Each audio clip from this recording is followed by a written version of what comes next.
what's up, y'all? Welcome to Choppa Stories. Today we're going to talk about how I survived 100 shots. We're going to take it from the beginning. It was me and my brother and a bunch of dudes from the neighborhood called Brittany Place. We all rode together. We was planning on to go to this house party all the way in Eastern Shore, Maryland. If you're not familiar with Eastern Shore, it's close to Ocean City, Maryland. It's like Salisbury, Maryland. So we all getting together, getting fresh, getting clean, you know, everybody dressed to impress. We all get on the road. We having a good time, you know, got some drinks flowing, you know, everybody, you know, just vibing out. Me and my brother rode together, of course. That's big brother David. We get there, it's in the middle of nowhere. It's like, almost like a barn. But the music was jumping and it was cars parked everywhere. So we was pumped up. You know, this is in the country. If you're not familiar with Salisbury, Maryland, it's in the sticks. Ain't nothing but woods and country bumpkins out there. Anyway, we walk in, they playing, you know, all the down south music, you know, country boy stuff. You know, you got the Ludacris and the Bone Crusher, Yin Yang Twins. You know, we go to the DJ booth. We tell them, man, you know, play some go-go. DC in the building. Man, they threw that go-go on. All the females was dancing with us. I mean, we stole the show. We stole the whole party. My good men was in there beating their feet. They was doing all kinds of crazy dances. We had the crowd participation, but you can feel the anger, you can feel the hate in the air. Them country boys, they ain't like that at all. You know, they on the wall mugging, because I felt like we came in their territory and took over. And that's exactly what we did. But we ain't paying no attention. You know, we drinking, we having fun. We got girls. You know, the girls was all over the DC dudes. The DJ kept shouting out Brittany Place and DC in the building. So it was a vibe. So we wrapping things up. We leaving out. My boy Big Head Trey, he leaving right behind me. All I heard was boom! Crack one of the dudes in the head. You know, because apparently the dude said, yeah, I'm going to get one of them DC dudes. And you know, we don't take kindly to threats. So he cracked him, it jumped all the way off. It was basically Brittany Place in DC versus Eastern Shore. It was one big showdown. And we was showing up big time. Like they was on the ground, we was stomping them. I mean, we was in their territory giving out some serious blows to these dudes. So things started to like die down. Everybody was like rolling out, you know. Shane, he walking to his car. Rest in peace, Big Shane. Big old dude, about 6'4", you know, brute, muscles, you know. He was with us. He walking to his car, and the dudes that originally got popped drove his car into Shane. And our good man Birdman, my dog, my brother Birdman, hit the glass, broke the glass on the car, and they skirted off. And we look at Shane, he down bad.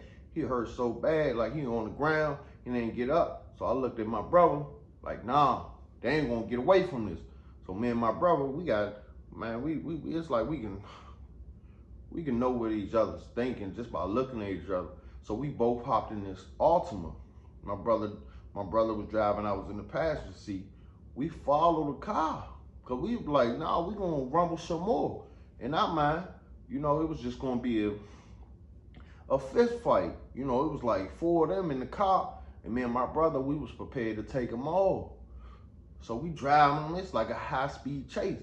Mind you, it's in the middle of nowhere, dark roads, you can't see anything. But we like, pull over. We pulling beside him like, pull over the car, get these hands.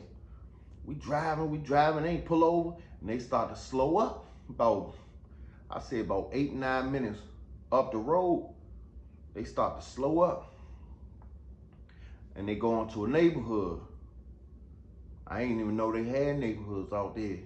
But it was like houses, but it looked like some type of trap for real. And that's what it was. It was a big trap. 2 cars pull up, boom. Or you heard boom, pop, pop, pop, pop, pop, pop, pop, pop, pop, pop. It was bullets flying everywhere. All the glass in our vehicle was shattered. I'm ducked down on the floor on the passenger side, cause I wasn't expecting this. So my brother scared, he driving that joint. The cars are following us, so we getting followed by 3 cars. They still firing on pow, pow, pow, pow, pow, pow, pow, pow, pow, pow. And I look up, I'm ducked down on the ground. I ain't had no toolie. My brother ain't had no toolie. I look up, all I seen was blood on my brother's shirt. I just broke down, like, bruh, you hit. He just driving, like, little bruh, I got this. Stepping on it. He driving, and they still firing, pow, pow, pow. He just looking at me, like, I got this, bruh, I got this. Bruh, hold on, bruh. Hold on, little bruh. Kick it off the cliff. We like a movie. We like, boom. When we hit the ground, the engine came out of the vehicle. When we hit the ground, all the tires was popped off the vehicle. We got out, we like, oh man. I'm like, bruh, you hit, where you hit at?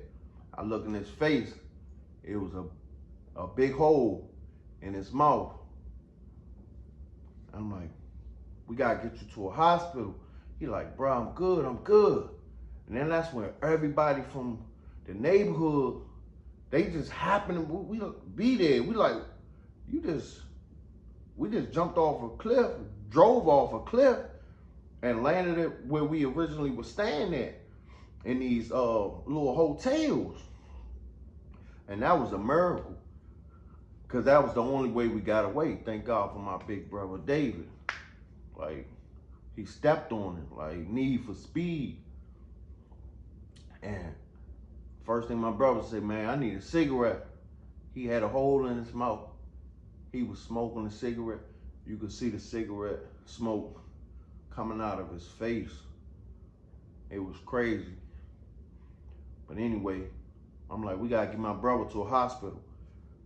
We get one of my boys to drive us to the hospital. So he in the hospital room. They getting him all stitched up and stuff. And of course, my dukes and detectives, came. Detectives came, asked my brother questions.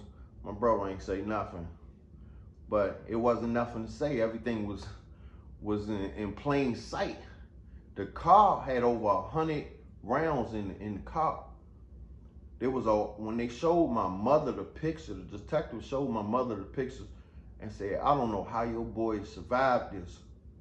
There was bullet holes all throughout the car. The car was totaled. The engine was out of the vehicle. There were no tires on the vehicle. All the windshields were out. I didn't have a scratch on me. And my mother she just looked so relieved, because she seen some pictures and just broke down crying. And she was just so thankful that we were still here. I was thankful. And I kept touching myself, because I couldn't believe I was untouched.